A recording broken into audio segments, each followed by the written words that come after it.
Paddleboards can be quite heavy and cumbersome to transport, especially if you don't have your own vehicle, making dragging the backpack between transportation, accommodation and places to paddle a bit of an organisational palaver. So why am I recommending taking your paddleboard with you when you travel or go on holiday? Well, quite simply because paddleboarding is awesome, and personally I like to paddle as many places as possible and as many times as possible. But seriously, there are many reasons you might like to take your paddleboard with you when you travel, and today we're going to talk about why that might be. In our previous video about the different types of travel you can do with your paddleboard, we covered some of the many trips that we've taken our paddleboards on with us, and as far as ease of transport, not all are equal. Anytime you travel with your own vehicle, whether it be a car, rental or your own, a camper van or a boat, it becomes really easy to take your paddleboard with you, as transportation is the biggest challenge and vehicles are the most flexible way to carry your board with you. Which leads us to our first reason to take your paddleboard along with you on your next trip. Making the most of the opportunity. Having your paddleboard with you allows you the flexibility to be able to paddle where and when you want. We found this was most obvious when we did our 5-month trip around Scotland in our camper van. See the link in the description for the video playlist. By having your board with you, if you stumble across the most epic sup spot, you can make the most of your discovery and jump on in. This also is the case for weather conditions. Having your board with you as you travel, you're ready to paddle out whenever the weather and the tide conditions are ideal. Flexibility. Having your board with you means that you don't have to locate paddleboard hire companies. Often board hire places are in good areas to paddle, but also they are in areas that have a high population of beach and lake or river uses. While some of these locations are most probably picturesque and good for sup selfies, you'll be sharing the water with lots of others, meaning you'll have to navigate swimmers and jet ski users, just to name a few. You'll be more likely just to stick to the local beaches and be less inclined to explore further afield. Some hire companies only hire for an hour and won't let you take their boards to different locations. If you want to hire and transport the board somewhere else, you most likely have to navigate lots of traffic to get to the hire place and then back to your transportation. Cost. Hourly charges can add up if you're wanting to make paddleboarding more than a once-off activity on your holidays.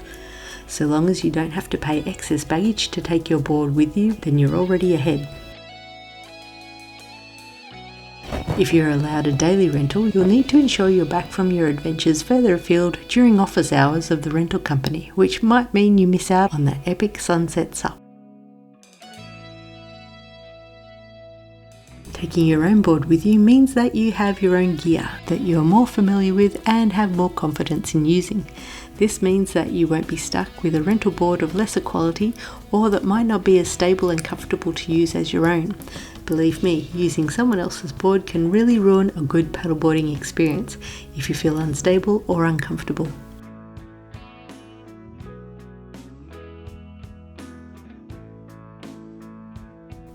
If you're feeling overwhelmed by the amount of things you need to remember to pack for a paddleboarding adventure, worry no more.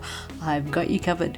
With all the filming gear, chargers, phones, GoPro attachments, etc. that we take on our trips, I decided to make a paddleboarder's adventure equipment checklist, which you can download for free in the Subchick Digital Library Cafe.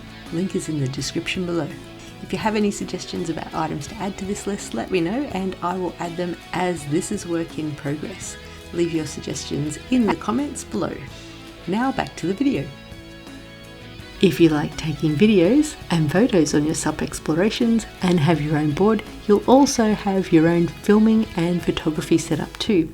For example, if you have a board mount or a paddle mount for your camera, then you're already set up and ready to go. Paddleboarding is a great way to see your travel destination from a whole new perspective.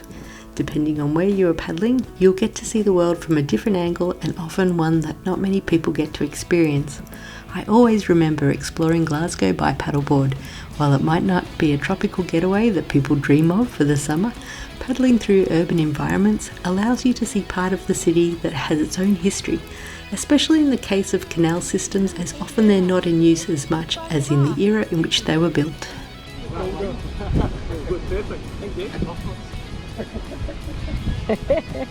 There is something undeniably cool about looking back and seeing all the places your board has travelled to. Sure, you could hire a paddleboard on your holiday or go on a paddling tour with a group, but I've got to say, looking at all the places in Scotland we've paddled, and then our photos of Croatia, Spain, tropical Queensland, Sunshine Coast, the Australian outback, Western Australia, and seeing the same boards, it really drives home just how diverse the places that you've paddled are. It's almost like your paddleboard becomes a character in the story of your travels. By the way, if anyone watching works at Fat Stick Paddleboards and wants to put in a good word for a sponsorship deal for us, you will return home with some awesome stories to tell your mates, and with all the great photos you've taken on your trip, you'll also be the envy of your group. When you go to the effort to take your paddleboard with you when you go on holidays, you're more likely to use it than if you have to rent a board. This means more time out on the water, which increases your activity and fitness levels and means you're less likely to overindulge at the pool and more likely to have a happier, healthier holiday, but in a fun way.